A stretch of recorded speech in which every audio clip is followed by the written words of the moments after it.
Lado mío, Juan Esteban. Bienvenido, Juan. Bienvenido aquí al espacio de diálogo, dialogar con las maestras sobre primera infancia, sobre el juego, sobre todo lo que tú realizas con los niños. Bienvenido y es todo tuyo este espacio. Muchas gracias. Aquí con este convenio entre Fundacoa, que hace la invitación, y Atelier Fundación. Los invito a que se suscriban, obviamente, al canal, porque van a ver muchos tips y van a ver muchos ingredientes en estos tiempos tan extraños que estamos viviendo. Pero la invitación hoy que nos reúne y que nos acoge es precisamente hablar sobre el juego. Y más que hablar sobre el juego es hablar sobre el jugar.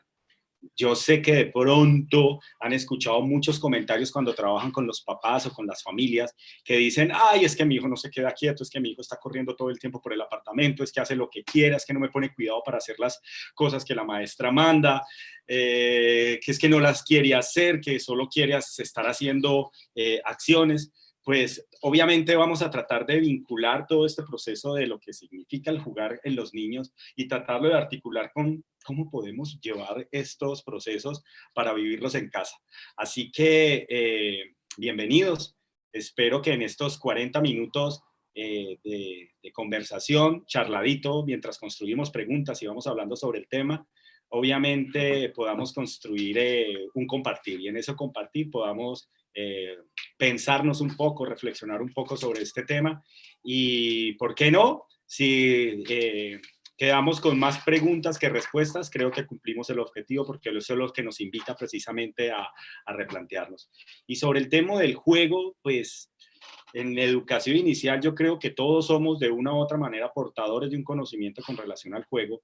El juego no es solamente territorio de la pedagogía, sino que es territorio de todas las áreas del conocimiento. Se habla de juego en arquitectura, se habla de juego en biología, se habla de juego en matemáticas, se habla de juego en biología, se habla de juego en sociología, en antropología.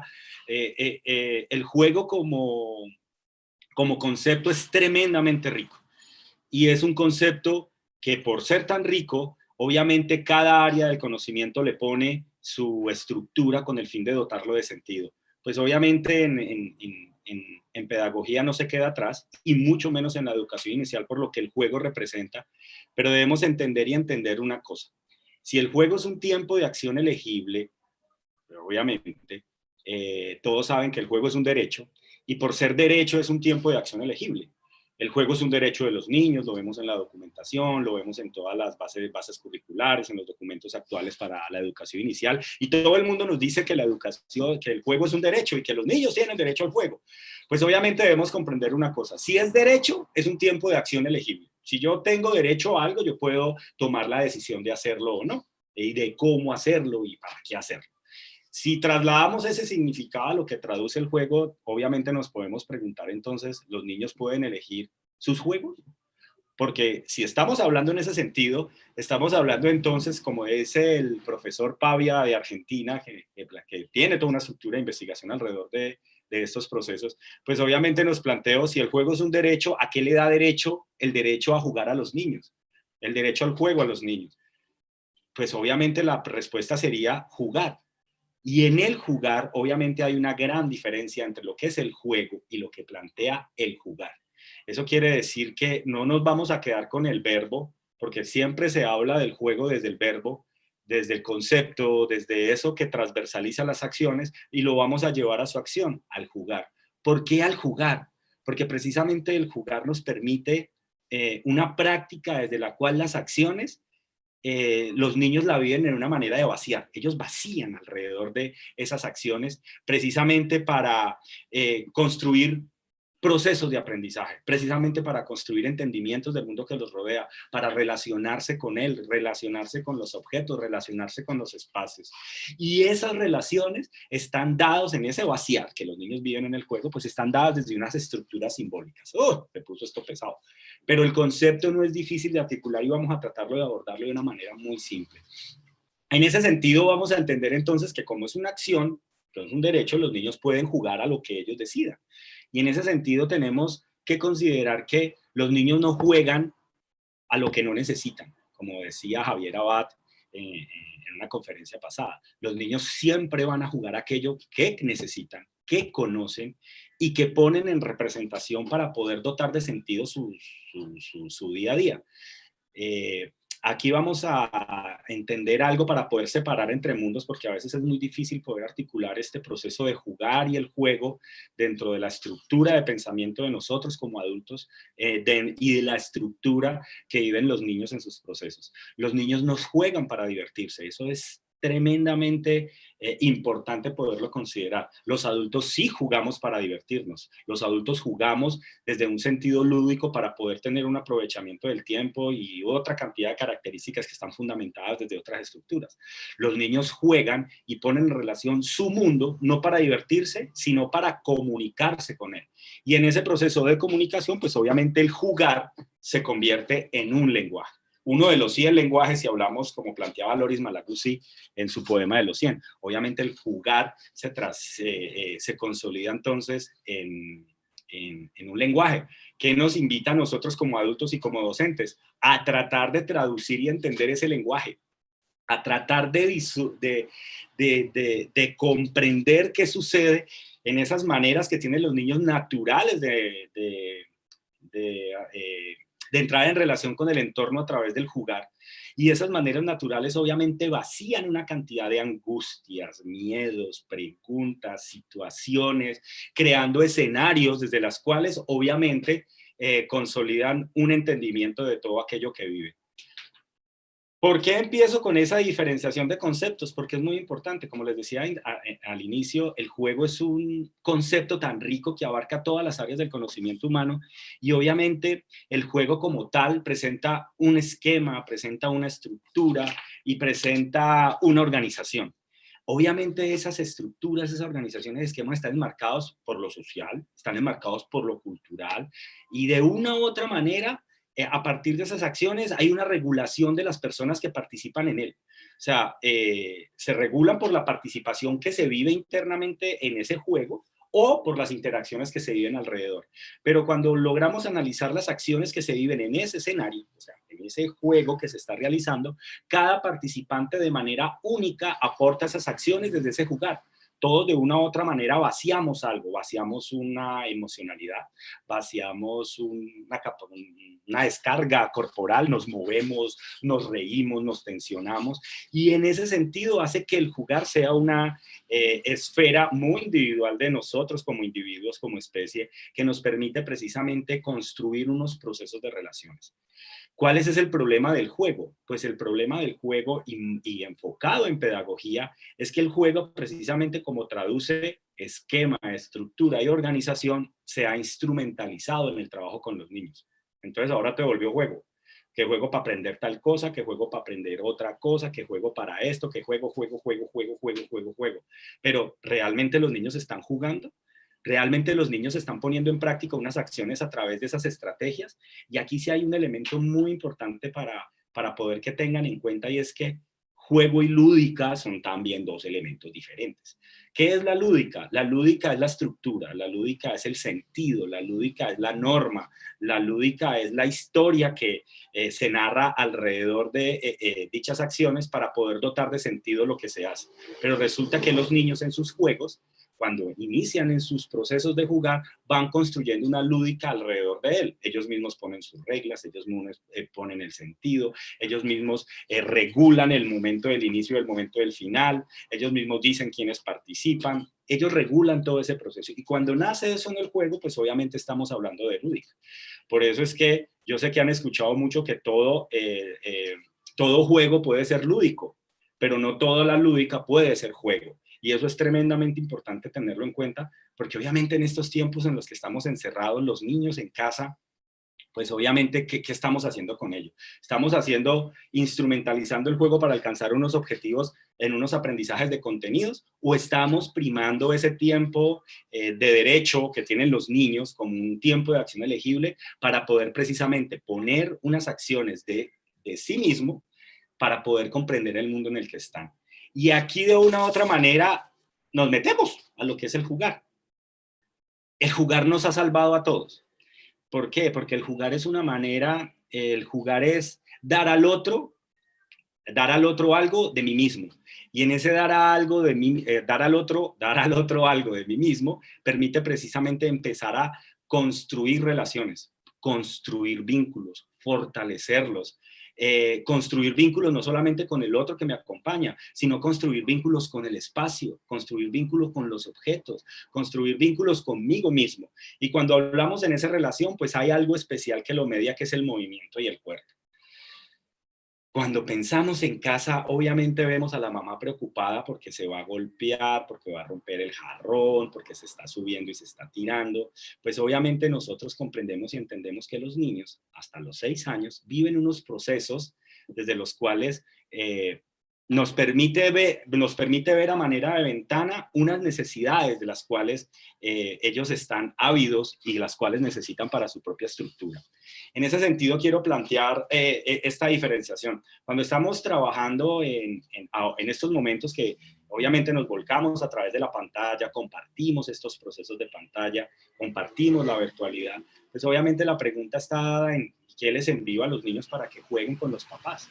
Pues de una u otra manera la idea es que los padres trabajen con los niños. Ay, sí, pero pues que eso suena tan bonito, pero es que los papás no tienen tiempo porque salen a trabajar, porque es que están los que están sentados en el computador, por muchísimas cosas, justificaciones hay muchísimas.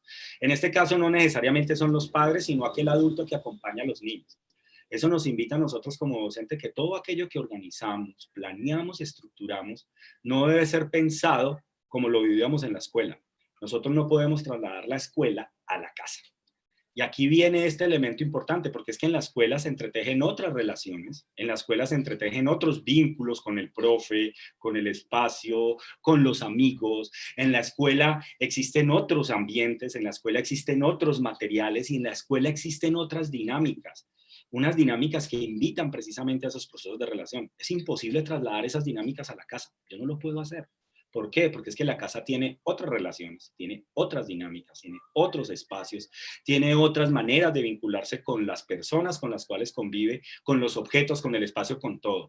¿Cuál es el reto de nosotros como docentes? Pues obviamente anticiparnos a esas acciones en la casa, potencializar lo que en la casa puede estar sucediendo a la luz de entender esos procesos que viven y que son necesidad de los niños para poder trascender, para poder construir a manera de andamiajes unos procesos de aprendizaje y unos procesos desde los cuales les permiten estructurarse y entenderse en el mundo.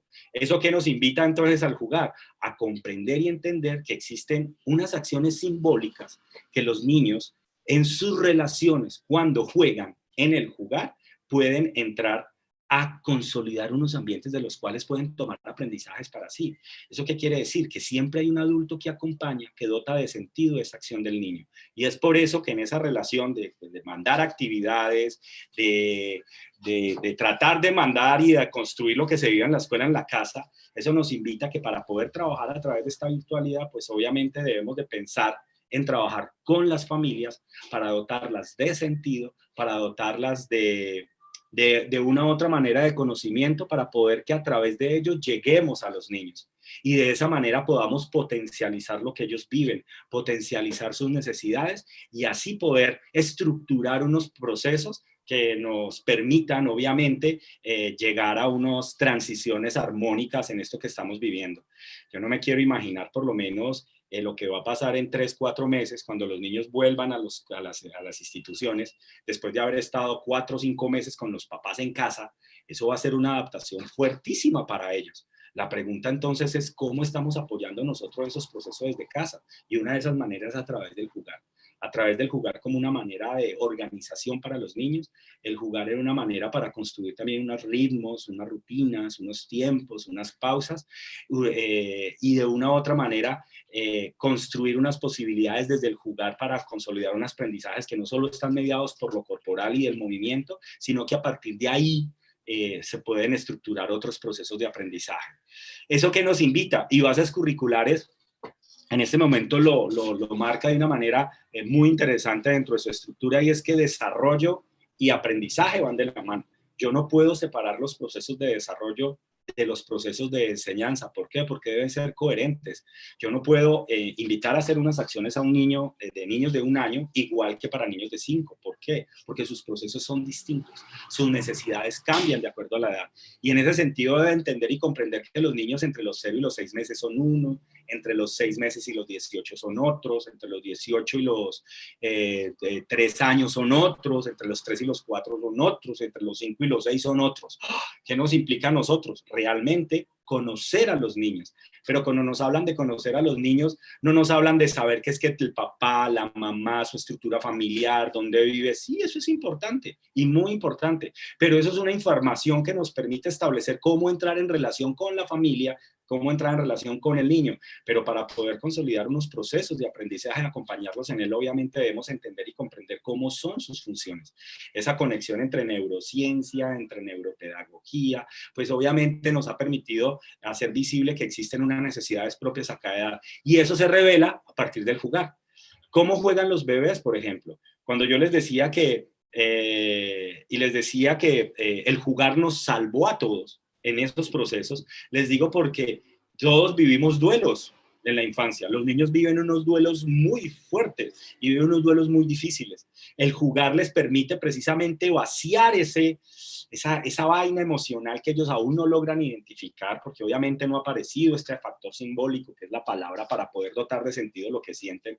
De alguna manera tienen que botarlo y comunicarlo, ese dolor, esa angustia, esos duelos que viven. Nosotros hemos vivido 3 grandes duelos. Bueno, son muchos más, pero hemos vivido 3 grandes duelos. El primer duelo, ¿cuál sería? Ese primer gran duelo que vivimos todos. Pues obviamente ese primer gran duelo es cuando la mamá nos quita el pecho. Oh, eso es un duelo durísimo. Y es un duelo durísimo, obviamente, porque es un origen que nos da placer relacionado con la comida y nos vincula con esa persona a nivel emocional y a nivel de afecto. ¿Qué hacemos nosotros en ese sentido? Empezamos a abocar y empezamos a buscar, a chupar, a emular esas acciones que nos permiten entrar en una calma y una tranquilidad. Por eso es tan importante esos niños que cuando dejan el pecho juegan a chupar, juegan a meter, poder acompañarlos en ese proceso es muy importante, y poder guiar a unas familias en ese proceso también es muy importante. Y los niños en ese sentido van estructurando ciertos procesos que les permite, obviamente, a partir de esa separación, vincularse con el espacio. ¿Cómo un bebé se vincula con el espacio? Con movimiento. ¿Y cómo es ese movimiento? Pues dándose la vuelta sobre el mismo, permitiendo voltearse para arriba, voltearse para abajo, permitiendo hacer unas posiciones para estar sentado, permitiendo otras posiciones para lograr caminar. Emmy Pickler lo plantea de una manera muy bella, y es que todos esos movimientos intermedios les permiten a los niños jugar con el movimiento y con el cuerpo. Y a través de esos 2 elementos, obviamente los niños, a modo de exploración, entran en relación con el mundo, pero solo si es permitido. No sé si les ha pasado que muchas veces el niño está volteado boca abajo, estamos hablando de los 4 meses más o menos, y lo voltean por abajo y él empieza a llorar, a llorar, a llorar, y dice la mamá, ay, está cansado, bien, y lo voltea y ¡pum!, con la arepa, y queda mirando para arriba. Y el niño que queda para arriba y no sabe cómo llegó ahí, y de pronto a los 5 minutos empieza a llorar y a llorar y a llorar otra vez, y la mamá, ay, se cansó, y vuelve, ¡pum!, y lo voltea para abajo. El niño tampoco entiende cómo llegó a esa posición. Y no sé si también les ha pasado que las mamás en ese proceso, pues obviamente el niño está y lo sientan. Entonces tiene un cojín a este lado, un cojín a este otro, un cojín a este otro, y se ve al bebé así, sentado. Le quitan un cojín y se va para un lado. Y cuando uno se va para un lado, está sentado y empieza a llorar. ¿Por qué? Porque está cansado, porque tampoco sabe cómo llegó ahí, porque obviamente toda su estructura osteomuscular no está preparado para ello. ¿Qué les permite el jugar cuando tienen esa posibilidad? Explorar con el movimiento su propio cuerpo, generar estrategias para voltearse, generar estrategias para llegar a la posición de sentado. ¿Por qué? Porque en esa dinámica preparan un cuerpo para que eso sea posible. Si eso no se articula, obviamente se van a articular otros procesos, que eso no quiere decir que el niño le va a pasar algo más adelante, no. Eso tiene que ver con unas estructuras, con un andamiaje, como planteaba Brunner en sus procesos de desarrollo, que van a permitir unas transiciones armónicas más adelante. ¿Qué nos planteaba entonces? Que es que el secreto del movimiento en los bebés, en los más pequeños, no es que lleguen, no es que estén sentados o que se puedan voltear por sí mismos. el objetivo de esas estructuras es que el bebé logre deshacer esos movimientos por sí solo, que si se sienta pueda deshacerlo y pueda volverse a acomodar. ¿Por qué? Porque encuentra estrategias desde las cuales puede estar cómodo consigo mismo. Ahora, si hay un adulto que todo el tiempo está en esa posición, pues obviamente el cuerpo deja de ser de él para ser de ese adulto, que cada vez que el bebé se cansa, pues obviamente va a obtener una satisfacción. Pero miren cómo un proceso de duelo nos invita a entrar en relación, en un jugar con el cuerpo. Y el bebé, por lo menos a los 6 meses, como decía François Dolto, una psicoanalista francesa, que todas le dieran leer y dieran ver La Casa Verde, que es hermosa. Ella planteaba que el niño, cuando empiezan esos procesos y que logra separarse de su mamá, que logra entender que está separado de un otro, él empieza a jugar con sus manos y pasa sus manos por enfrente del rostro, pasa por sus manos por el plano medio, mueve sus pies y ocurre algo maravilloso en esa edad, es que cuando el niño se coge los pies y se los mete a la boca y es feliz jugando con sus pies y metiéndoselos a la boca. Ahí pasó algo a nivel de desarrollo, algo a nivel de estructura que es muy bello, y es que ese sujeto empieza a comprender que es diferente porque se unifica, es un solo cuerpo. Miren todo lo que implica permitirle al niño explorar, moverse, construir un espacio, por ejemplo, en la casa, un espacio donde haya unas sábanas, cobijas, los llenamos con objetos, con pelotas, con muñequitos, y le damos la oportunidad a ese bebé, obviamente siempre construyendo un espacio seguro para ese bebé, pero permitiéndole que ese bebé se mueva en sus posibilidades. Si ustedes se meten a YouTube y buscan Amy Pickler, van a encontrar una cantidad de videos desde esa experiencia de bebés 40 minutos rodando por todo un espacio, cogiendo todos los objetos, jugando con sí mismo, precisamente en esa interacción, para poder conocer, para poder estructurar procesos. Y eso es algo muy rico y es algo muy bello. No es difícil hacerlo en casa, pero lo importante es dotar de sentido aquello que se va a realizar con las familias, porque de lo contrario sería una actividad y eso se vuelve activista. ¿Por qué? Porque es que la actividad tiene una estructura, pero la experiencia me permite volver y volver y volver. Y eso que estamos hablando del primer duelo. ¿Cuál sería el segundo duelo que tenemos nosotros como adultos? Que hemos vivido en la infancia. Ese segundo duelo, pues no voy a pasar por caminar y todo este proceso, pero ese segundo duelo es el tetero. Eso es durísimo. Termino de pecho y luego estoy con tetero y luego me lo quitan. Eso es un duelo muy grande. ¿Cómo viven los niños ese duelo? Pues a través del juego, a través del jugar. ¿Cómo lo viven? A través de unas acciones presimbólicas. ¿Qué es eso de presimbólicos? Pues son esas acciones desde las cuales los niños representan algo para poder construir unos procesos de lógica, unos procesos de pensamiento. Juegos como de llenar y vaciar. Lleno, vacío. Lleno, vacío. ¿Por qué? Porque de una u otra manera empiezan a construir unos procesos desde los cuales dotan de sentido aquello de tener hambre, no tenerlo. Y asimismo unos procesos obviamente un poco más complejos que van relacionados con el control de esfínteres y todo proceso, pero eso ya es otro rollo. Pero existen una cantidad de juegos presimbólicos, armar torres, los niños son felices armando torres, y uno le arma la torre, ellos ¡pim!, la tumban, y vuelven y la arman, y son los únicos que pueden estar media hora en ese proceso. Pero ese juego presimbólico invita precisamente a construir esos conceptos de unidad. Así la torre se derrumbe, puede volver a ser una. Así la torre se destroce, puede volver a ser una. ¿Por qué? Porque emocionalmente en el proceso de los niños sienten ¿cómo decirlo? Esas separaciones.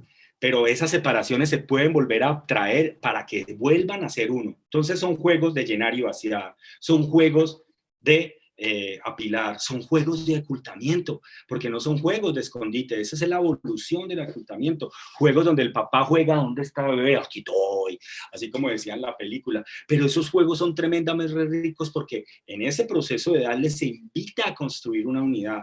¿Qué unidad están construyendo? La de ellos, para poder y comprender que así no vea al otro, así no esté el otro, sigue existiendo.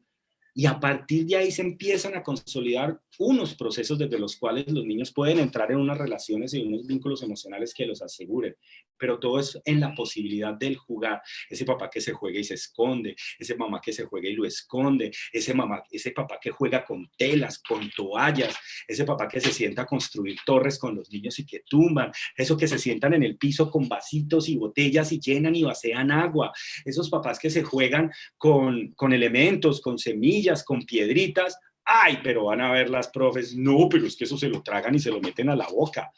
Sí, ese es el imaginario social, y es el imaginario social que se construye porque no existe un adulto que dote de sentido lo que está pasando. Si hay un adulto que entra en diálogo con el niño, que diga esto no me lo meto a la boca, mira, no, a la boca no porque te va a hacer daño. Eso es un diálogo constante, eso es un devenir, eso es un ir y venir. Y en ese diálogo y en ese devenir, el niño va a comprender, los niños tienen un saber y obviamente construyen ese saber a partir de una posibilidad relacional. Y esa posibilidad relacional no está dentro ni del grito, ni en la imposición, ni en el castigo. Esa posibilidad relacional está en fortalecer unos vínculos desde los cuales existe un adulto que acompaña con la palabra, que dota de sentido. Quedó vacío, mira, no. Y en ese proceso de construcción, obviamente, se empiezan a consolidar unos procesos de los cuales los niños pueden entrar en relación con una diversidad de materiales. Ahí es donde está la posibilidad relacional para poder invitarlos a jugar con ellos. Las mantas, las pelotas, jugar con cobijas. Los niños necesitan también y más de estas edades por esos procesos que están viviendo, porque obviamente empezaron a caminar, ven el mundo de otra manera y quieren poner ese cuerpo en relación.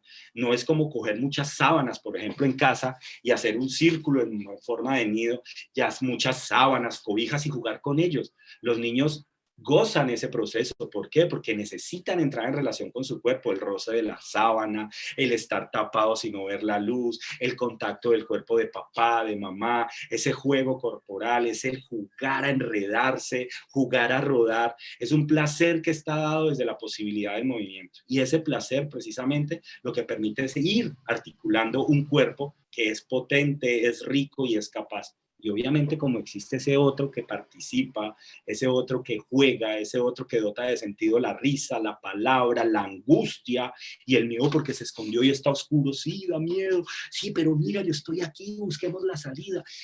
Cuando ocurre ese proceso, obviamente esos procesos de relación de vínculo y ese jugar con esos elementos van a ir consolidando y construyendo esas estructuras y ese proceso. Entonces, y vamos apenas de 1 a 18 meses.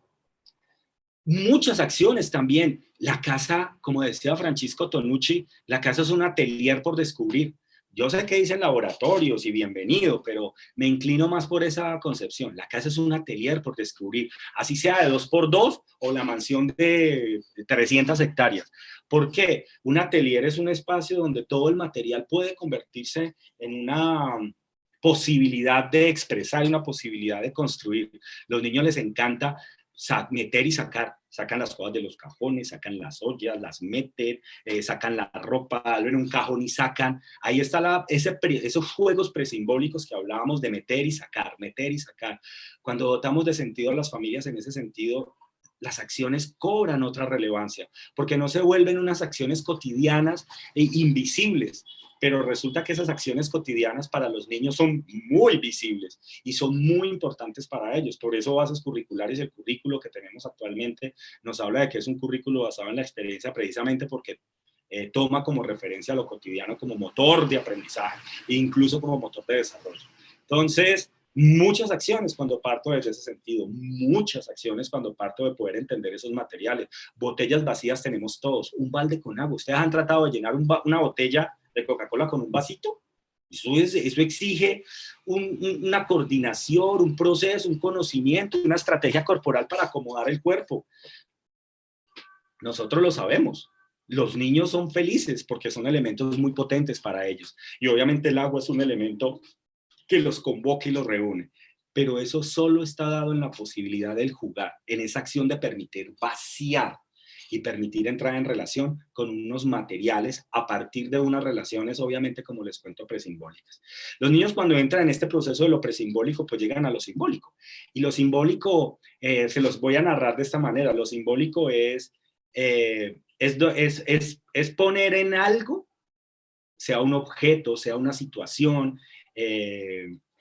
aquello que sienta, esa emoción que me invade. Lo reemplazo por un muñeco, lo reemplazo por una cobija, lo reemplazo por un juguete. ¿Por qué? Porque es que en ese reemplazar me representa y me evoca aquello que me significa. Un ejemplo son los objetos transicionales. A través de esos objetos los niños trasladan ese recuerdo de mamá, ese recuerdo de casa, ese recuerdo que los asegura y los hace sentir bien. Y a partir de ahí aparecen esos juegos simbólicos desde los cuales los niños representan, desde los cuales los niños ponen en acción sucesos que viven en sus entornos, que viven en su mundo, y desde los cuales obviamente pueden de una u otra manera poner de manera visible aquello que aún no comprenden. Un ejemplo clásico es el lobo. El lobo es un personaje que todos en educación inicial lo vivimos, lo vemos, lo jugamos, lo dibujamos, lo representamos. Pero la pregunta es, ¿en Colombia hay lobos? No. Es más, ¿alguien ha visto un fantasma? ¿Alguien ha visto un monstruo? Cualquier personaje que tenga pelos, cola, dientes, huela feo, sea grande y tenga garras, es un personaje potentísimo para la infancia. ¿Por qué? Porque en ese simbolismo ponen en esos personajes una acción visible. ¿Cuál es esa acción visible? Las angustias, los miedos, el temor, y porque los niños tienen esas emociones. Y obviamente cuando ven esos personajes dotan de sentido aquello.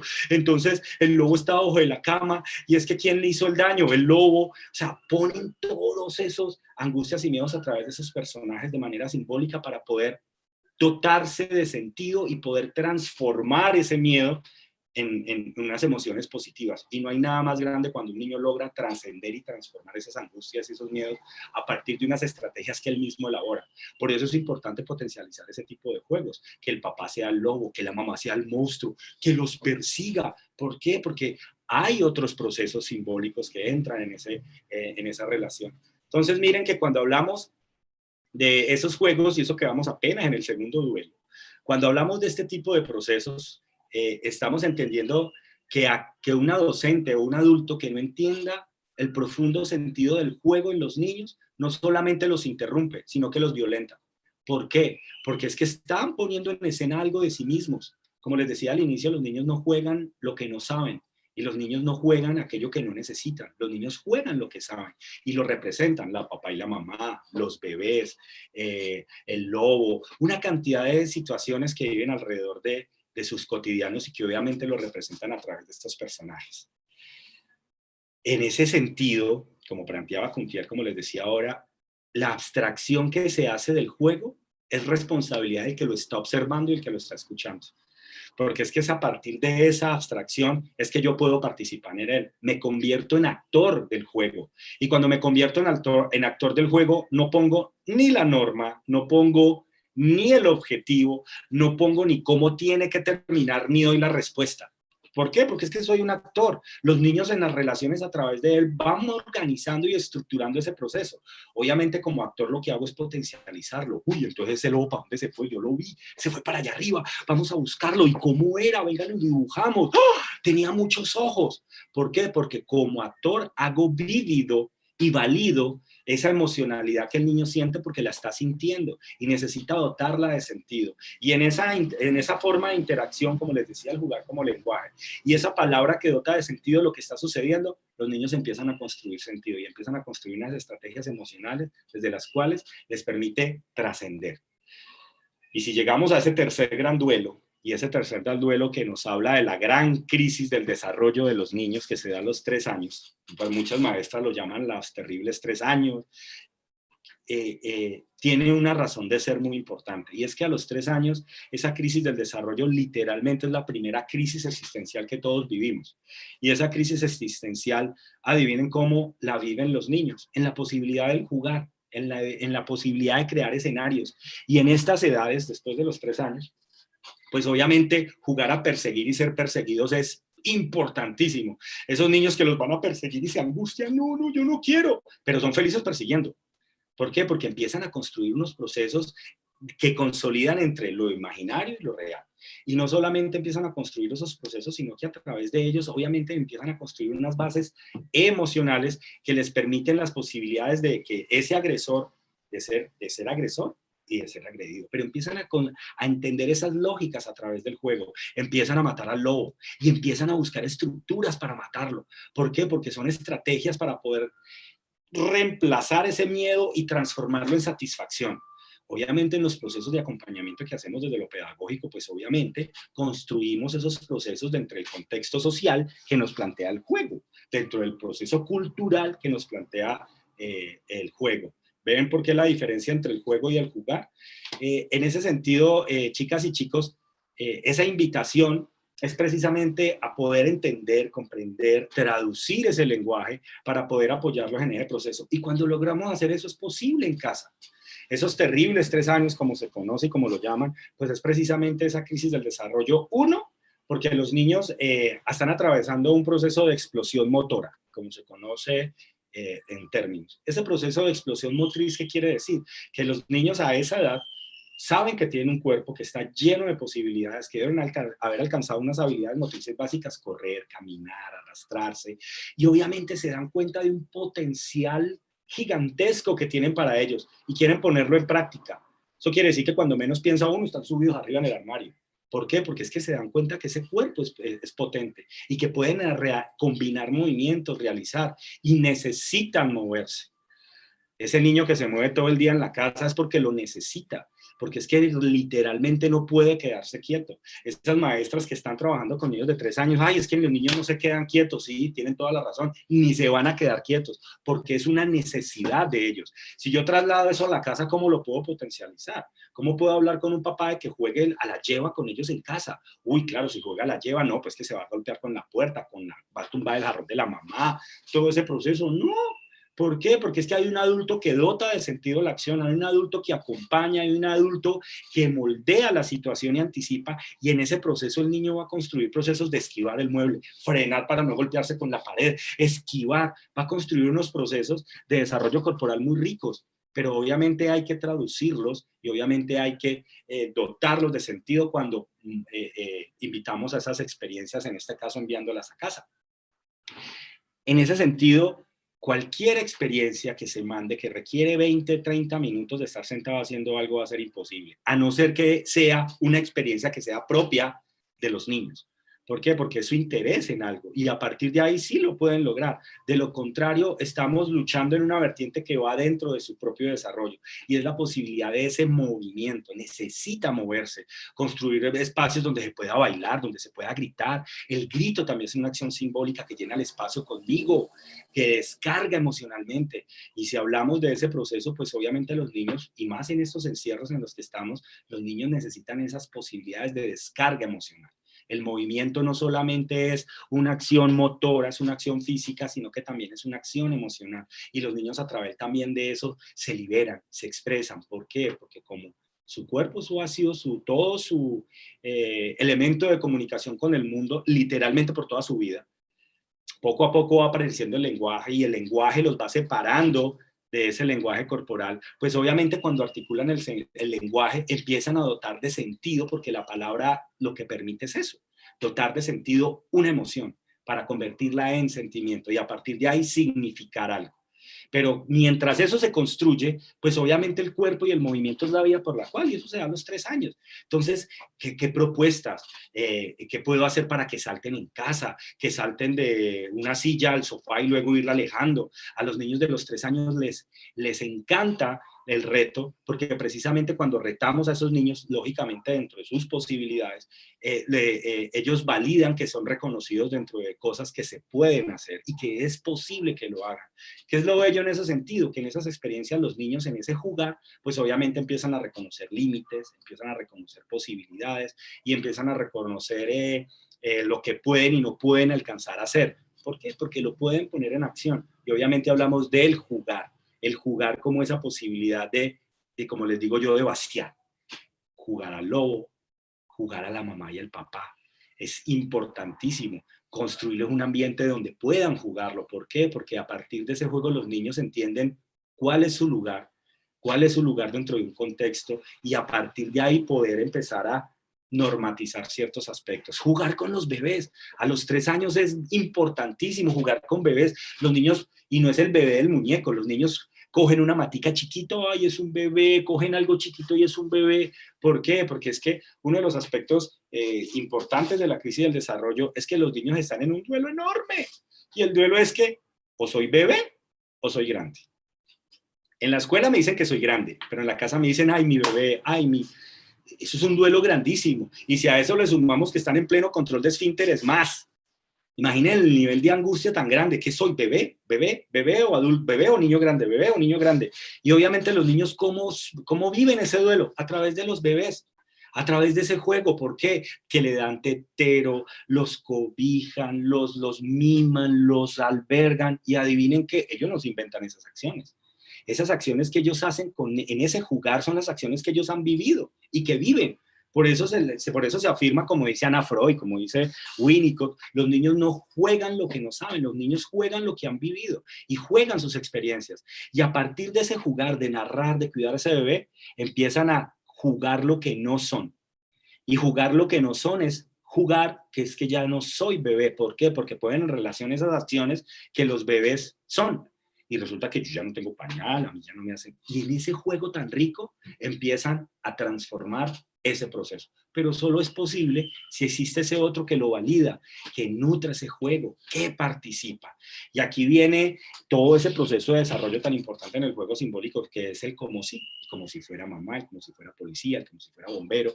Pero obviamente es un juego un poquito más adelante, que se da casi a los 4 años, porque es precisamente la posibilidad de jugar a ser otro, sin dejar de ser yo. Y esos son unos procesos muy ricos de potencializar, porque estamos hablando de cómo a través del jugar, obviamente construimos unos procesos de aprendizaje en los niños que están estructurados en esos 4 pilares que son el eje central de la educación inicial, que es el hacer, el conocer, el vivir en comunidad y el hacer. Esos 4 pilares son nuestra responsabilidad de aprendizaje en educación inicial porque son competencias que se desarrollan para la vida y obviamente primamos y construimos esos procesos subjetivos desde los cuales los niños se consolidan como sujetos únicos. Eso es una responsabilidad muy grande.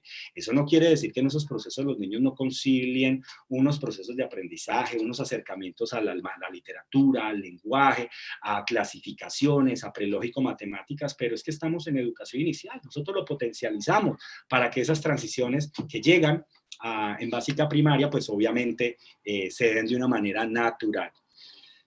Hablar del jugar, créame que la literatura es muy grande, la literatura es enorme, pero obviamente nos invita a pensarnos como docentes en uno, qué relación tengo conmigo mismo, porque el jugar no solamente significa prestar la palabra, yo sé que lo han escuchado mucho cuando hablan de educación inicial, cuando se presta la palabra en espera, dame, espera un momento, esto es mío, ¿qué quieres decir? Sino que nosotros como adultos en la infancia prestamos nuestro cuerpo y prestamos nuestro cuerpo precisamente en esas posibilidades del jugar. Es ese adulto que se transforma, ese adulto que se tira al piso, no hay sino ver las caras de los niños cuando el profe se tira al piso, eso es mágico, o cuando el profe sale corriendo, cuando el profe se esconde. ¿Por qué? Porque obviamente ese cuerpo también entra en un proceso de relación y de lenguaje para poder potencializar el juego. Es un espacio precisamente para pensarnos en cómo estamos promoviendo esos espacios de juego, del jugar. Los estamos proponiendo a través simplemente de una estructura que nos invita a construir una actividad porque se tiene que encontrar un objetivo, o lo estamos construyendo desde el sentido en que esa expresión de la infancia aporta unos procesos de aprendizaje y lo dotamos de sentido para que los niños, a partir de esa manera natural que tienen de relacionarse con el medio, pues obviamente construyan unos procesos de aprendizaje que solo son de ellos, solo pueden ser posibles a través de la experiencia. Entonces, ¿qué tal, Sandra? Si, no sé qué preguntas hay, cómo van con las preguntas. Bueno, hola. Han habido muchas preguntas. Me imagino. Muchas y muy interesantes. Igualmente varias apreciaciones, las cuales queremos compartir aquí con Juan. Y es acerca, por ejemplo, Carmenza nos dice, el juego es una actividad de mucha importancia, tanto el juego como los juguetes, para ser para crear esa interacción Sí. entre los niños y el juguete. Entonces, esa apreciación que tiene Carmenza me parece importante que la retomes cuando entran esos niños a jugar con los elementos. Es un elemento que está cargado de afecto. Hay algo importante, y es que ahora también hay una diferenciación entre juguete, porque obviamente el juguete no es aquel elemento estructurado que me dice qué es. Si yo voy a jugar con un carro, pues obviamente el carro ya es carro porque tiene 4 ruedas y 4 puertas. No puede ser otra cosa más, y siempre va a ser el carro. Pero por lo menos si ese carro puede ser este celular, no solamente puede ser carro, sino que puede ser avión, puede ser una cama, puede ser una nave espacial. ¿Por qué? Porque es que su estructura me permite imaginarlo y me permite construir relaciones a través de él. Lo importante del juguete no es su estructura, sino que lo importante del juguete es su relación. Y en ese proceso, por eso yo sé que les han dicho mucho las cajas, los tubos, las pelotas, porque es que el juguete real que invita a construir relación, invita a construir el jugar, no tiene una estructura. Y no la tiene precisamente porque invita a los niños a crear, a imaginar. Y esos procesos de imaginar son esas acciones presimbólicas, que luego lo llevan a lo simbólico. Entonces ya este cosito se vuelve el celular, ¿aló? Porque empiezan a representarlo y obviamente empiezan a construir ese proceso de pensamiento y de cognición, que es lo que nos permite obviamente ser lo que somos. Muy bien, ahí Patricia Nagles dice, ¿tiene trascendencia el juego de la niñez en la vida adulta? ¿Tiene trascendencia qué? ¿El juego de la niñez en la vida adulta? Total. Si se han dado cuenta, y es una pregunta muy interesante, el jugar es una oportunidad de expresión y el jugar es una posibilidad de comunicación. Si esa posibilidad no se expresa y está restringida y está ordenada y está esquematizada, pues obviamente de una u otra manera nuestra estructura psíquica futura va a tener alguna repercusión, que solo es visible obviamente si yo hago un trabajo psicológico. Eso no quiere decir que vaya a ser un sociópata o un loco más adelante, no, pero sí tiene unas implicaciones en nuestros procesos y en nuestras estructuras a futuro. Muy bien, hay preguntas como, por ejemplo, al niño que no se le da tetero, como en el caso de mi hija, eso lo pregunta Daniela Hurtado, y no pasa por ese duelo, ¿qué sucede? No pasa por un duelo. Tenemos que tener en cuenta que los niños en sus procesos de desarrollo y la neurociencia en los últimos 30 años nos lo ha demostrado, es que nacen con un carácter. Y ese carácter está definido precisamente por estructuras que se van consolidando a nivel neuronal en sus procesos de experiencia desde el nacimiento. Ese carácter nos diferencia de una u otra manera. Nosotros somos productos de la experiencia, porque todos nacemos con 100.000 millones de neuronas, todos, biológicamente todos somos igualitos, tenemos un cerebro y tenemos 100.000 millones de neuronas. ¿Qué es lo que hace que seamos distintos? La calidad de las experiencias que vivimos. Y a partir de esas experiencias a nivel neuronal se empiezan a unir y empiezan a entretejer redes, porque las experiencias de todos son diferentes. Obviamente, si en este caso muchos no pasaron por tomar tetero y hay otros que tomaron tetero hasta los 12 años. Obviamente, esos procesos invitan a otras estructuras, vienen más de un proceso de carácter, pero obviamente vive un duelo de separación. Y ese duelo de separación es obviamente esa separación que vive con esa figura de apego que es la madre, que es esa primera figura para poder entrar a construir esa relación. Exacto, no es tanto la separación del objeto, sino la separación de lo que significa y representa desde lo emocional ese elemento que se pone en el entre de la relación entre la madre y el bebé. Exacto. Bueno, Carmenza también nos dice que a través del juego se desarrolla la afectividad, la motricidad, la inteligencia, la sociabilidad y la creatividad. Sarah Payne afirma que el cuerpo se debe tomar como enseña. Y en la infancia el cuerpo es el eje central de los aprendizajes. Porque es que el cuerpo es el mediador vincular, el cuerpo es el mediador de afecto, el juego es el mediador de lo social, el juego es el mediador de los conocimientos matemáticos, el de los conocimientos lingüísticos, el cuerpo es el mediador de todo. Y el cuerpo, de una u otra manera, es el que conecta esa primera experiencia de lo que significa lo social para nosotros en el mundo y es lo que vive a través de una madre.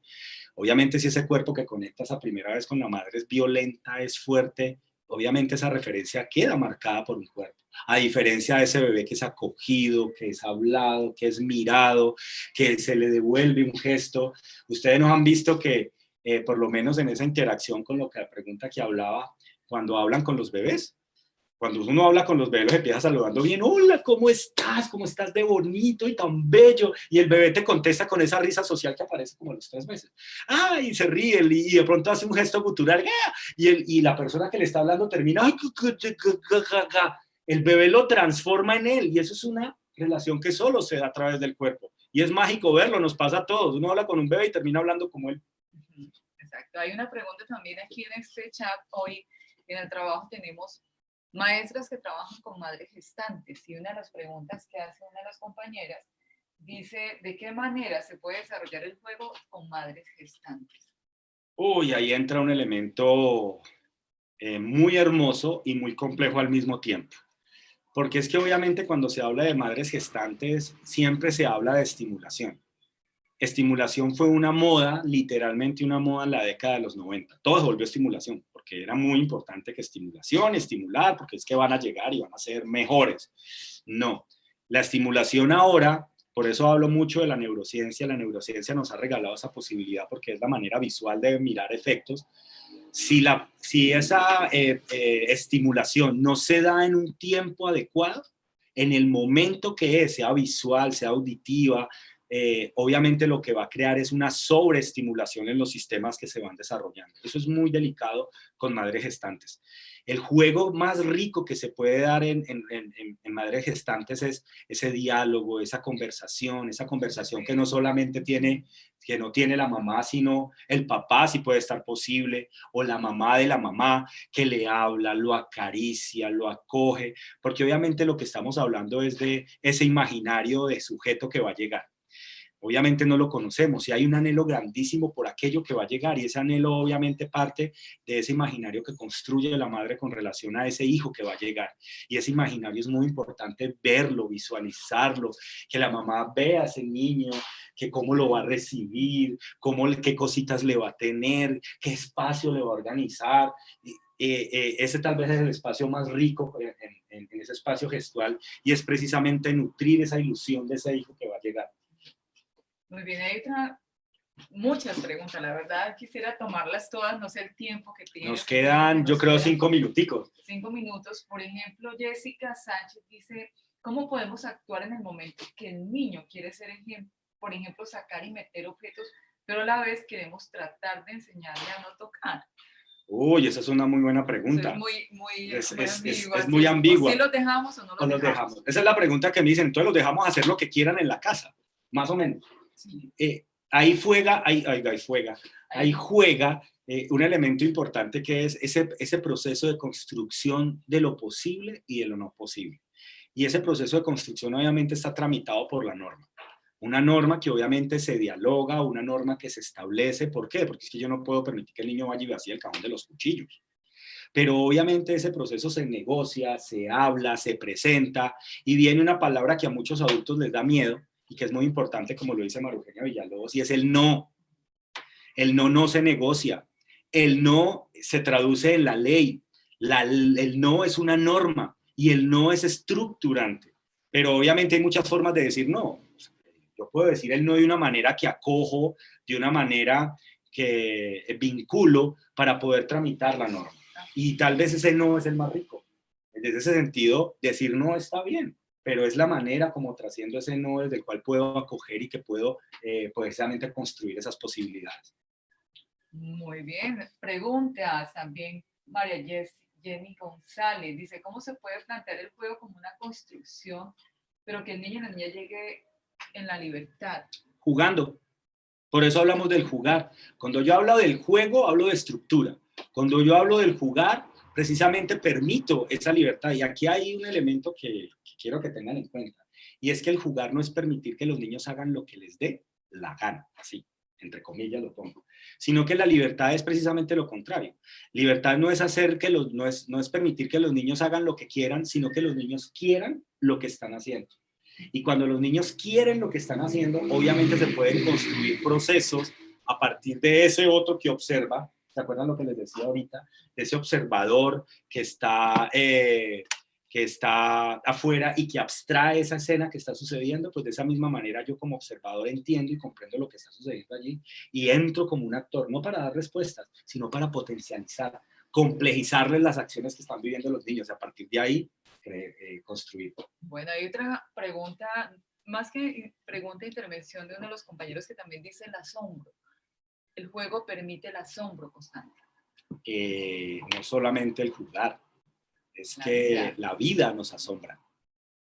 Yo creo que poner en práctica el asombro es precisamente dejarnos cautivar por esos escenarios que presentan los niños. Y el asombro no solamente está dado en la infancia. Como docentes tenemos que tener una sensibilidad estética con relación al asombro, porque si no, me perdona la palabra, apague y vámonos. ¿Por qué? Porque es que a partir de esa posibilidad, como esa persona que abstrae las escenas que están jugando, pues puedo nutrirlas, puedo llevarlos a que la dibujen, puedo llevarlas a construir un cuento, puedo llevarlas a construir una cueva donde se van a esconder de monstruo y que esa cueva que tiene que tener, y yo también me involucro, eso también es asombro. Muy bien, maestro que no se asombra. No. Es un maestro que también no va a transmitir eso de un maestro que no se asombra es un maestro mecánico, desafortunadamente. Y en infancia lo mecánico no constituye. ¿Por qué? Porque si algo nos está dejando este paradigma en el que nos tiene ahora educación inicial es que nada de fichas, las fichas 0, porque las fichas matan la creatividad. Nos invita a construir relaciones de otra manera, nos invita a entender los procesos de enseñanza de otra manera y nos invita a relacionarnos con los niños como sujetos que son, validarles unos procesos. A Loris Malaguzzi les dice, pedagogo italiano, dice, por ejemplo, que a los niños no hay que enseñarles, los niños aprenden solos. Eso nos plantea una pregunta gigantesca cuando realmente los reconocemos como sujetos. Muy bien, hay una última participación que quiero hacer porque sé que el tiempo tenemos esto lleno de inquietudes y preguntas, pero tenemos todos un niño dentro, solo debemos sacarlo a flote, nos dice Yamilet. Yamilet, esa frase, con todo respeto y con todo el amor te lo digo del mundo, es una frase muy bella en publicidad de Johnson & Johnson. Hay un profesor en el BBVA que nos dice que nosotros somos adultos con un niño empobrecido. Yo me prefiero quedarme con eso. Y cuando somos adultos empobrecidos, es precisamente porque no nos asombramos. Eso no quiere decir que nosotros nos tengamos que volver niños, porque es imposible. Pero de una u otra manera sí podemos entrar en relación con ese mundo que es muy diferente en tiempos, en necesidades, a ese tiempo nuestro adulto de demandas y poder entrar en relación con ellos. En ese sentido sí podemos asombrarnos y podemos entrar en unas relaciones muy bellas, no como niños, sino precisamente a partir de esas relaciones dejar de ser unos adultos tan empobrecidos como podemos ser muchas veces en la relación con los niños. Muy bien, yo pienso que el tiempo que hemos tenido, Juan, como decías al inicio, van a quedar muchas inquietudes, van a quedar muchas preguntas. Esperamos que este espacio les haya agradado. Vamos a seguir creando desde Fondacoa en convenio con Atelier Fundación. Es una posibilidad más que tenemos nosotros desde aquí, desde Cali, desde esos espacios también y también de otros lugares. Vamos a seguir teniendo invitados para poder seguir dialogando con ellos sobre la educación inicial y sobre los niños. No, y los invito por lo menos en esta oportunidad que se suscriban al canal. Ahí vamos a tener tips, vamos a empezar a hacer un proceso de construcción precisamente en esta necesidad actual que vivimos de encierro, pero también como un espacio de que nos permita pensarnos y reflexionarnos que la educación inicial es muy diferente a la educación de una escolaridad, que los niños no los podemos escolarizar y que obviamente priman otros procesos en sus factores de desarrollo. Perfecto. Muchísimas gracias, Juan. No, Sandra, a ti por la invitación. Muchas gracias a todos por su participación. Muchas gracias por estar allí, tan pendiente de esos espacios. Próximamente nos vemos. Una feliz tarde a todos. Chao, chicos. Chao.